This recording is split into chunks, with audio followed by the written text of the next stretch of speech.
Hey guys, welcome back to the channel. In this video, I'm going to teach you how I became profitable. I'm going to be listing ways that I became profitable and explaining how I became profitable as fast as I did. Meme coins are a circus. One day you're up 10x, the next you're broke. But the ones cashing out, they're not guessing. They've got a plan.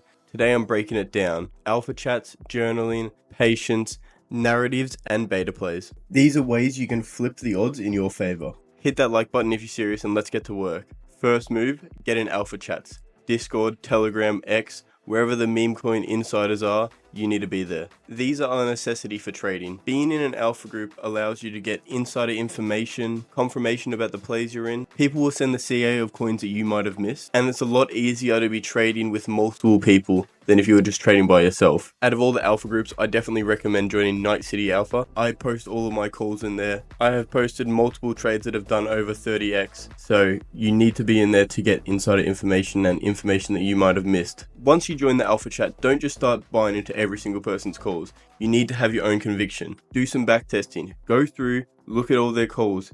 Does this person delete their calls after they've called them if they're bad? What's the average return on their calls? What are they good at? Are they really good at making Ponzi scheme calls? Are they good at meme coin calls or CT tracker calls? Once you know that, that can be a big advantage, because if you find someone that's got a 50% win rate but all of their coins that they've called about this meta have won, then maybe it would be worth putting a little bit on. Obviously, it's not financial advice, and you are taking these trades at your own risk. They are not telling anybody to take the trades. They are just telling you to look at it, and then you have to find your own conviction whether you want to place the trade or not. But the thing is with alpha chats, most of the alpha chats is people just fudding, emotional trading, hot micing, and having really bad comms. That's why I like Night City. It doesn't have that many people in it, but it's clear comms, and there's a lot of good callers in a really good community. Obviously, you can join Potion, Shocked, and all the other ones, but in my experience, there were a lot more emotional traders and people fudding me out of the coin. Although I was in them when I first started and was unprofitable, but I'm profitable now, so maybe I'll go back. Next up is journaling your trades. Yeah, it sounds like a chore, but it's your ticket to not screwing yourself twice. Every trade's a lesson, especially the losses. Picture this. You saw a call, but you were about 2 minutes late to it. Everybody's bought in. It's done it 3 times. Most people have taken initial profits. And then you jump in right now because you have fear of missing out. The trade tanks, and you're pissed off. Without a journal, you'd just be mad, and then you'd probably go and revenge trade. With a journal, you can reflect and go, what did I do wrong? What did I do right? What could I have done worse? What could I have done better? What I'll do next time in this same scenario, and write down the answers for each one and really reflect on it. Because if you lose and you don't turn it into a lesson, you've just lost forever. But if you lose and it's a lesson, it's fine. You're just paying the price of learning that lesson. You would have never learned that lesson if you didn't lose. So you losing $30 on it, you better make sure that you reflect on it and figure out why did you lose the $30. Because if you paid someone to teach you something, you paid them $30 and they taught you something, you would remember all the information and you would write it down because you would get your money's worth. Trading's no different. If you were taking way too many trades, it's obviously going to be a waste of time journaling and writing all that stuff. So just write down the questions on a piece of paper in front of you and then go to your portfolio and scroll through your trades.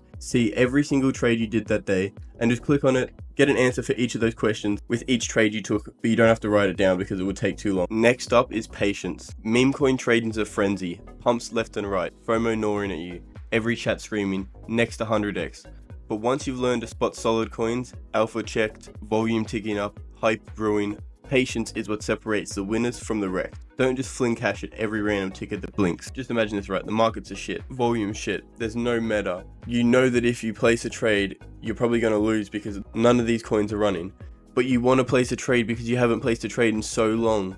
And you don't want to sit on your hands for another 2 hours. It's already been 2. So you place a trade. You enter it, it loses, you exit it. Then you go back to the pulse page and you see a coin that you know that you would have bought. It had the perfect ticker. It had everything. But you didn't because you were too busy looking at something else. You didn't have that patience. You need to have the patience to be able to sit on your hands throughout shit markets and only buy the good coins. Even in good markets, there's a lot of coins that are flying. Say there's a meta running, and there's a lot of good coins that are flying. Why would you just go and buy an average one? For example, there was the Puiz meta, and there was a coin, Taworth, and it was Donald Trump, but it had a really shit photo. It didn't have a photo that went with the meta, but it had a ticker that went with meta, everything else went with meta, and it was in line with the news with Trump's tariffs. That coin didn't send because it had a shit ticker, but it still got a few little buys. not enough to make any profit. And then a day later, the meta was still running, and then there was a TAWF with a good photo that was actually Donald Trump and it aligned with the meta, and then that ended up shooting up to around 150 or 200k. If you had have had the patience to be able to wait for that real good one, it would have been well worth it. Now let's talk about narratives and beta plays, the secret sauce of meme coin runs. Markets love a story and coins that piggyback off each other. Take a coin like Cardboard Cat, say it hits 1 million market cap, it's quirky, it's got a clean name, a goofy photo, and the tick is good. That's the alpha play. But here's where it gets good. An original spin-off, Cardboard Dog, pops up. Same vibe, sharp name, good photo, ticker on point. Why? Narrative momentum. Traders see Cardboard Cat pop off and then hunt the next in line.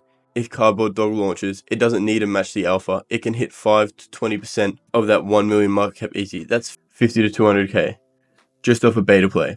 I've seen it with dog coins after Dogecoin or frog coins after Pepe. Same game, different skin. The trick? Spot the trends early. Narratives aren't just hype.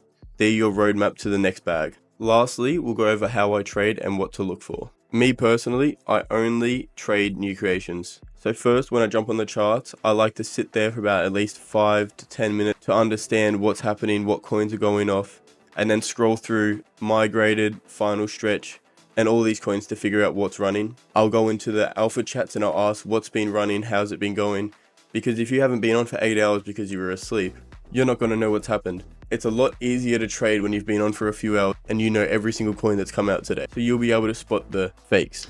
I like to see if any coins are above 300k or if we have a few runners. I like to know if we're in a meta as well, because if we're in a meta we can make some easy beta plays like we spoke about just before. So the things I'm looking for when I'm looking to spot new coins and new creations is I'm making sure that they're not launched at a super high price. I don't want there to be snipers. I don't want there to be the dev holding much. Obviously they can hold some, but if you buy in at 5k and it launches at 4.5k, all you can lose is 10% plus fees. If you buy in at 20k, you can lose a lot more than 10%. You can lose the majority of it. But if that 5k coin went to 20k, that's a 4x. Whereas people would be buying that coin at 20k, hoping it goes to 100. For them, that'd be a 5x.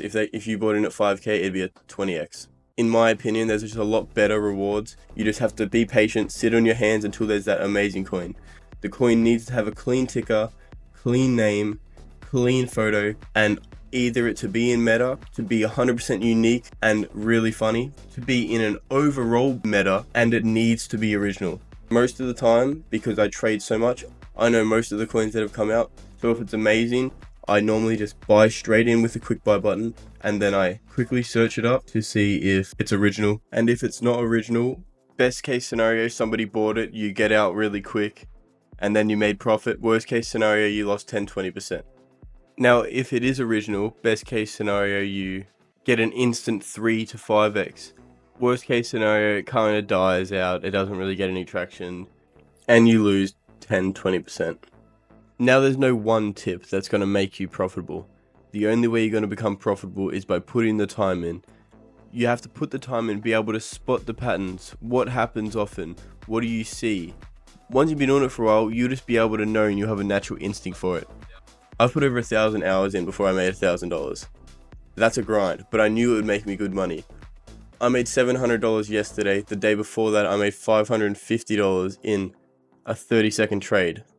Last week, I also made $1,000. 10 days ago, this wallet was at 0.5 Solana. Now it is at 8.6 Solana. I spoke about this in my last video, but the fastest way to learn meme coins is by being in alpha chats and just absorbing information. If you don't really know what you're doing and you haven't made much money, don't go in there speaking a bunch. Don't go asking a bunch of questions. Obviously, you can ask questions in the actual chat, but don't clog up the voice chat, because we like to keep that very clear, only for alpha and only for good information. The best way to learn is by sitting there, absorbing the information and seeing how the best traders trade. There's a lot of people in there that are making over 100 grand a month. There's even more people in there that are making over 20 grand a month. These people know a lot more than you, so you may as well just listen to them and get the most out of it. The last thing I want to touch on is trading psychology. You need to master trading psychology to become successful in trading. No matter what trading it is. It could be futures, it could be forex, it could be perps. It doesn't matter, you need to have good trading psychology. Being able to trade without emotions is a cheat code to the market. You shouldn't be revenge trading. You shouldn't be emotional trading. You need to get rid of the fear of losing or missing out. Don't focus on how much you could lose, focus on how much you could win. Focus on the potential of what your trade could be, not how much you could lose. You need to be optimistic in the markets. The best way to master trading psychology is by listening to these few videos by Mark Douglas or reading all of Mark Douglas's books. But trading psychology is a huge topic and it is extremely important to trading. You cannot be a disciplined trader if you're not a disciplined person. Next week I'll be releasing a video on how to master trading psychology. That's it for the video. Make sure you find the alpha, journal all your trades, wait for your moment. This isn't luck, it's strategic. Thanks for watching the video. Make sure you subscribe and hit the notification bell. We're cracking this meme coin game wide open every week. Stay sharp, chase the gains. See you next time.